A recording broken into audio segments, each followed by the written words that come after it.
ನಮಸ್ಕಾರ ವೀಕ್ಷಕರೇ, SN TV Kannada news ಚಾನೆಲ್ಗೆ ಸ್ವಾಗತ. ನಾನು ನಿಮ್ಮ ಮಂಜುನಾಥ್ ಎಂಗುಡಿ. ಸಿವಿಲ್ ಪೊಲೀಸ್ ಹಾಗೂ DRCR ಪೊಲೀಸ್ ನೇಮಕಾತಿಯಲ್ಲಿ ITI ಕೋರ್ಸ್ ಅನ್ನು ದ್ವಿತೀಯ PUCಗೆ ಸಮಾನ ಮಾನ್ಯತೆಯಾಗಿ ಪರಿಗಣಿಸಲು ಆಗ್ರಹಿಸಿ ಇಂದು all India democratic youth organisation Dharwad ಜಿಲ್ಲಾ ಸಮಿತಿಯಿಂದ ಜಿಲ್ಲಾಧಿಕಾರಿ ಕಚೇರಿ ಎದುರು ಪ್ರತಿಭಟನೆ ನಡೆಸಿ ಜಿಲ್ಲಾಧಿಕಾರಿಗಳ ಮೂಲಕ ಮುಖ್ಯಮಂತ್ರಿಗಳಿಗೆ ಹಾಗೂ ಗೃಹ ಸಚಿವರಿಗೆ ಮನವಿ ಸಲ್ಲಿಸಲಾಯಿತು. ಈ ಸಂದರ್ಭದಲ್ಲಿ AIDYO ಜಿಲ್ಲಾಧ್ಯಕ್ಷರಾದ ಭವಾನಿ ಶಂಕರ್ ಎಸ್ ಗೌಡ ಮಾತನಾಡಿ, ಹಲವಾರು ಹೋರಾಟಗಳ ಫಲವಾಗಿ ರಾಜ್ಯ ಸರ್ಕಾರ ಸಿವಿಲ್ ಪೊಲೀಸ್ ಹಾಗೂ DRCR ಪೊಲೀಸ್ ನೇಮಕಾತಿಗೆ ಅಧಿಸೂಚನೆ ಹೊರಡಿಸಿದ್ದು, ವಿದ್ಯಾರ್ಹತೆಯಲ್ಲಿ ITI ಕೋರ್ಸ್ ಮುಗಿಸಿದ ಅಭ್ಯರ್ಥಿಗಳು ಕಡ್ಡಾಯವಾಗಿ NIOS ನಲ್ಲಿ ಭಾಷಾ ಕೋರ್ಸ್ ಹಾಗೂ ಶೈಕ್ಷಣಿಕ ವಿಷಯದಲ್ಲಿ ಉತ್ತೀರ್ಣರಾಗಿರಬೇಕೆಂದು ತಿಳಿಸಲಾಗಿದೆ. ಆದರೆ ಈ ಹಿಂದೆ ರಾಜ್ಯ ಸರ್ಕಾರವು ITI ಪೂರ್ಣಗೊಳಿಸಿದವರಿಗೆ ಅರ್ಜಿ ಹಾಕಲು ಅವಕಾಶ ನೀಡಿತ್ತು ಹಾಗೂ ITI ಕೋರ್ಸ್ ಅನ್ನು ದ್ವಿತೀಯ PUCಗೆ ಸಮಾನ ಮಾನ್ಯತೆಯಾಗಿ ಪರಿಗಣಿಸಲಾಗಿತ್ತು. ಆದ್ದರಿಂದ ಬಹುದೊಡ್ಡ ಸಂಖ್ಯೆಯ ITI ಕೋರ್ಸ್ ಮುಗಿಸಿದ ಅಭ್ಯರ್ಥಿಗಳು ಪೊಲೀಸ್ ನೇಮಕಾತಿಯಲ್ಲಿ ಸ್ಪರ್ಧಿಸುವ ಅವಕಾಶ ಹೊಂದಿದ್ದರು. ಆದರೆ NIOS ಪರೀಕ್ಷೆಯನ್ನು ಕಡ್ಡಾಯವಾಗಿ ಉತ್ತೀರ್ಣವಾಗಿರಬೇಕು ಎಂದು ಮಾಡಿರುವುದು ಬಹುದೊಡ್ಡ ಸಂಖ್ಯೆಯ ಅಭ್ಯರ್ಥಿಗಳನ್ನು ಹೊರಗೆ ಉಳಿಯುವಂತೆ ಮಾಡಿದೆ.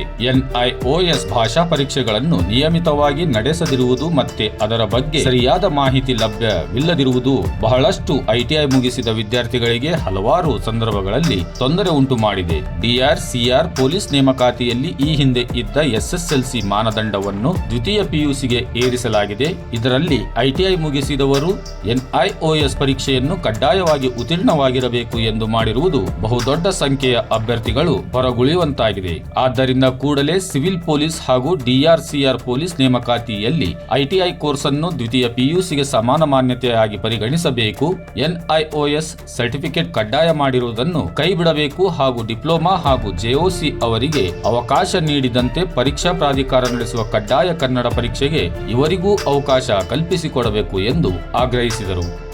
ಇವತ್ತು all India democratic youth Organisation AIDYO ದಿಂದ ಇಲ್ಲಿ ಧಾರವಾಡದಲ್ಲಿ ಪ್ರತಿಭಟನೆ ಮಾಡಿ ಮಾನ್ಯ ಜಿಲ್ಲಾಧಿಕಾರಿಗಳ ಮೂಲಕ ಗೃಹ ಸಚಿವರಿಗೆ ಹಾಗೂ ಮಾನ್ಯ ಮುಖ್ಯಮಂತ್ರಿಗಳಿಗೆ ಮನವಿ ಪತ್ರವನ್ನು ಸಲ್ಲಿಸ್ತಾ ಇದ್ದೀವಿ.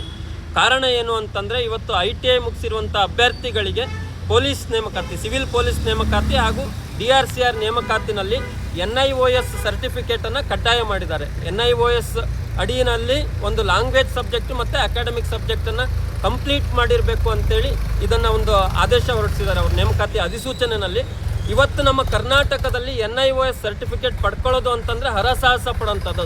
ಅದು ಯಾವ ಏಜೆನ್ಸಿ ಕಂಡಕ್ಟ್ ಮಾಡ್ತದೆ, ಅದು ಎಲ್ಲಿರುತ್ತೆ ಅಂತ ಮಾಹಿತಿನೇ 199 ಭಾಗ ಅಭ್ಯರ್ಥಿಗಳಿಗೆ ಗೊತ್ತಿಲ್ಲ. ಇವನ್ ಎಷ್ಟೋ ITI ಕಾಲೇಜ್ಗಳಲ್ಲಿ ಒಂದು ಅಥಾರಿಟೀಸ್ ಕೂಡ ಅದ್ರ ಬಗ್ಗೆ ಗೊತ್ತಿಲ್ಲ. ಸೊ ಅದ್ರ ಜೊತೆಗೆ 2 ವರ್ಷ ಇವರು ಕೋರ್ಸನ್ನು ಕಂಪ್ಲೀಟ್ ಮಾಡಿರ್ತಾರೆ. ಹಾಗಾಗಿ ಇವ್ರನ್ನ ಈಕ್ವಲೆಂಟ್ PUC ಅಂತ ಕನ್ಸಿಡರ್ ಮಾಡಬೇಕು. NIOS ಸರ್ಟಿಫಿಕೇಟನ್ನು ಏನು ಕಡ್ಡಾಯ ಮಾಡಿದ್ದಾರೆ ಅದನ್ನ ಈ ಕೂಡಲೇ ಕೈ ಬಿಡಬೇಕು ರಾಜ್ಯ ಸರ್ಕಾರ.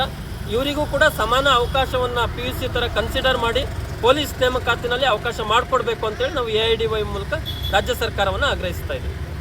ಅಷ್ಟೇ ಅಲ್ಲದೆ ಈ ಸಂದರ್ಭದಲ್ಲಿ ವಿದ್ಯಾರ್ಥಿಗಳು ಸಹ ಮಾಧ್ಯಮದ ಎದುರು ತಮ್ಮ ಅಳಲನ್ನು ತೋಡಿಕೊಂಡರು. ಈ ಸಂದರ್ಭದಲ್ಲಿ ಯಲ್ಲಪ್ಪ ದೊರೆ, ಅರುಣ್ ಕುಮಾರ್ ಕವಿತಾಳ್, ಆನಂದ್ ಮಾದರ್, ಮಹೇಶ್ ಕರ್ಜಗಿ, ಗೋಪಾಲ್ ಮಣ್ಣಪ್ಪನವರ್, ಮಹಾವೀರ್ ಮಾಕಣ್ಣವರ್, ರುದ್ರೇಶ್ ಕಮ್ಮ, ಸೈಮನ್, ಸತೀಶ್ LL ಮುಂತಾದವರು ಭಾಗವಹಿಸಿದ್ದರು.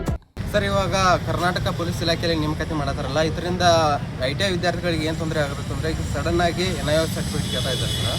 ಈಗ ಮುಂಚಿತವಾಗಿ DAR ಮತ್ತು CR ನೇಮಕಾತಿಯಲ್ಲಿ 10th ಮೇಲೆ ಮಾಡ್ತಿದ್ರು ಸರ್. ಇವಾಗ ಸಡನ್ ಆಗಿ ಇವರು 2 ತಿಂಗಳಲ್ಲಿ PUCಗೆ ಈಕ್ವಲೆಂಟ್ ಮಾಡಿದ್ದಾರೆ.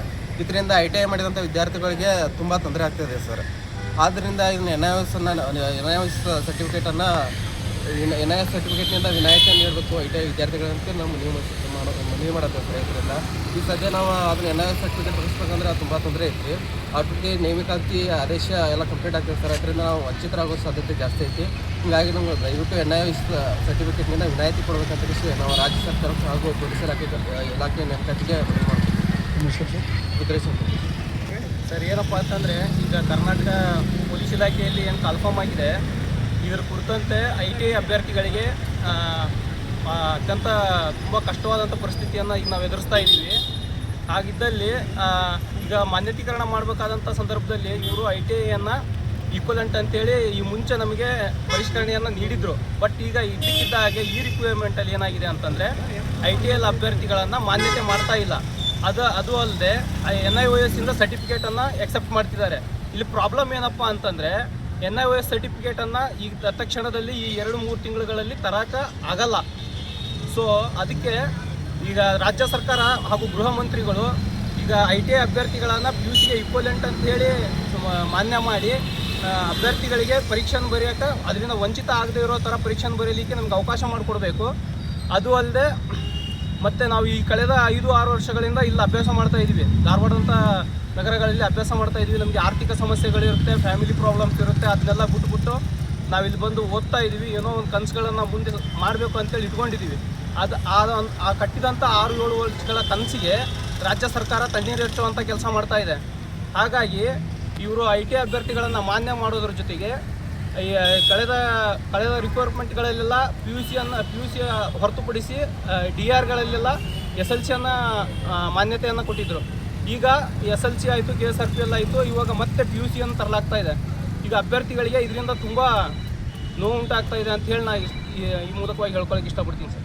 ITI ಅಭ್ಯರ್ಥಿಗಳಿಗೆ PUC ಈಕ್ವಲೆಂಟ್ ಪರಿಗಣಿಸಿ ITI ಅಭ್ಯರ್ಥಿಗಳಿಗೆ PUC ಈಕ್ವಲೆಂಟ್ ಪರಿಗಣಿಸಿ ಪೊಲೀಸ್ ನೇಮಕಾತಿಯಲ್ಲಿ ಅವಕಾಶ ಕೊಡಲೇಬೇಕು. ITI ಅಭ್ಯರ್ಥಿಗಳನ್ನು ಪೊಲೀಸ್ ನೇಮಕಾತಿಯಲ್ಲಿ PUC ಈಕ್ವಲೆಂಟ್ ಎಂದು ಪರಿಗಣಿಸಿ